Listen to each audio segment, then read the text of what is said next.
Thank you, everyone. I hope you all enjoyed the awards presentation, the Golden Bedpan competition, and the slideshow this evening. Thank you all for being here for this celebration, and congratulations and thank you to all the award recipients. You all are so inspiring. This is our 39th year, and that means that next year is our 40th. So we will be planning a big celebration for our 40th, and don't be surprised if we ask some of you to help out with that. Now, speaking of longevity, before I get into my closing remarks too much, I want you to turn your attention to the insert in your ad book for the William Muller Sustaining Fund.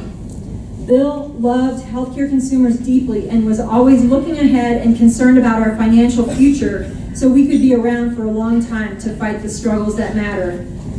Please consider making a contribution in honor of Bill and in support of our organization.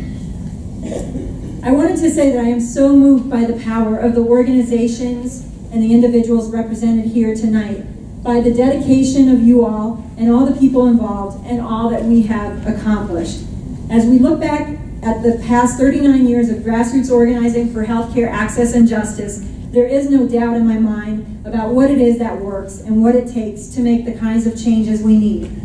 It takes collective struggle. It takes all of us coming together. It takes vision motivated by a desire to improve people's lives and to work for the public good. It takes dedication, courage, stamina, compassion, and humor. I'm proud to be with all of you and to say that collectively, we've got what it takes.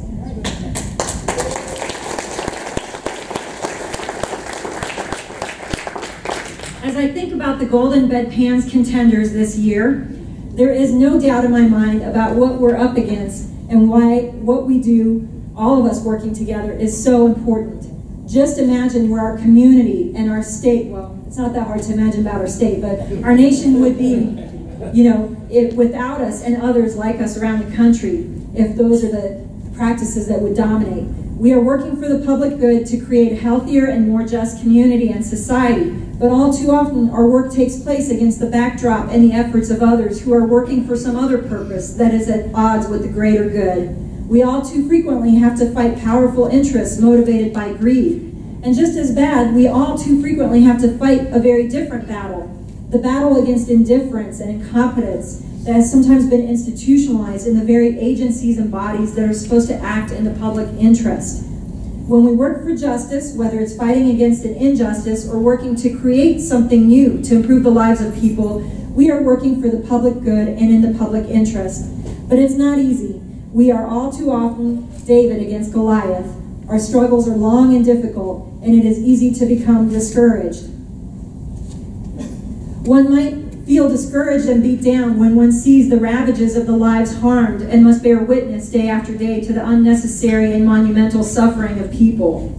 Sometimes we get tired, and sometimes we fall down. Sometimes we need others to help pick us back up, dust us off, and help us get back to the struggle. But whatever it takes, we have to fight, we have to keep working, and it takes all of us. It's okay to get tired, but it's not okay to give up. Never give up.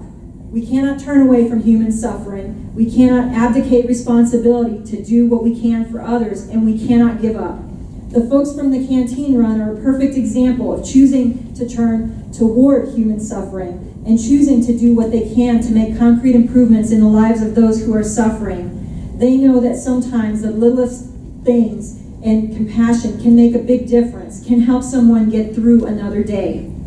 In all our different ways, what we are fighting for is justice. We have to keep working because what we are fighting for, whether it's healthcare access or environmental justice, civil rights, disability rights, which are civil rights, or labor rights, we are fighting for justice. We are fighting for people's ability to have a better life, to reduce suffering.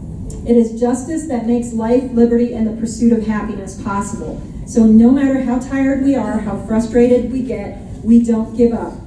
And sometimes we're exhausted, but then something amazing happens.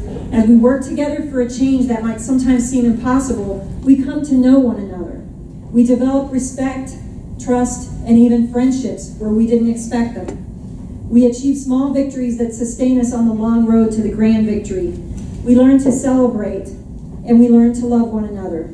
And tremendously important, we learn that we can count on one another. We gain a new faith, It is the faith that we are there for each other. And so in the midst of the long, difficult work, we discover these precious and unforeseen gifts, these gifts that forever change us and make us better. And our hope and our faith are renewed and restored, and we keep going and we don't give up. My hope lives in regular people who, motivated by compassion, come together to do extraordinary things. People like all of you here tonight. Tonight, what we are really celebrating is our collective commitment to not give up, no matter what, to not turn away. I am proud to walk the long haul with you and to work with you for however long it takes, you who are on the side of the angels. So thank you for celebrating with us tonight. The struggles will be there tomorrow. On behalf of the board and staff of Healthcare Consumers, thank you so much for being here, and thank you for not giving up. Please stick around and hang out. The cash bar will stay open until 9. Until 9. So we invite you to stay and socialize. And thank you so much for another great year, and we look forward to seeing you.